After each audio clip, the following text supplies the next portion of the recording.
Hi, in this video, I'm going to tell you something very important post-hurricane when it comes to your insurance claim. My name is Ryan James. I'm a licensed public adjuster based out of Tampa, Florida, and I've done over 1,000 insurance claims throughout the state of Florida. And today, we're going to talk about how to identify a real public adjuster versus a fake or a fraud. Now, first and foremost, we are required to have our license number on our business card. We're required to bring our business card with us. If we do not have this card with our license number, we can get in a lot of trouble. We could get fines. We could even possibly get arrested. So if you're talking to a public adjuster who's knocked on your door after Hurricane Helene or Milton, ask them at the very minimum for their business card with their license number on it. Secondly, there is a card that we have, and mine's a little beat up because I keep it in my wallet. It's through the Department of Financial Services. This card will have their license number as well as when it was issued.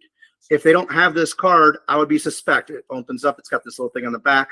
I would be suspect whether or not they're legit.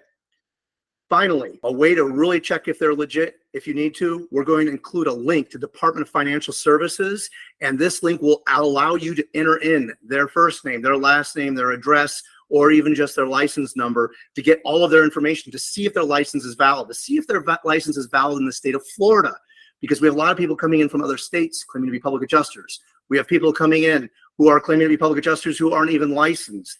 And what's also really upsetting me is we have public adjusters who are bringing their buddies with them and giving them their card and a copy of their license and pretending to be them so that they can knock on more doors. Make sure you ask for their driver's license, a photo ID. Make sure that the name on that photo ID is them and that it matches their name on their card. And if they have their license with them, it matches that. And make sure it matches the name that you see on Department of Financial Services. We're going to give you a link to the Department of Financial Services website that you can type that information in. Now, if you want to be certain that you're dealing with a trustworthy public adjuster who's going to always look out for you and do what's right and who will tell you their license number and is legit, contact Liberty Adjusters. We've been handling insurance claims for many years throughout the state of Florida. We're based right here in Tampa Bay. And we're happy to answer any questions, or if you want a public adjuster who's going to look out for you, we'll be more than happy to be that person for you.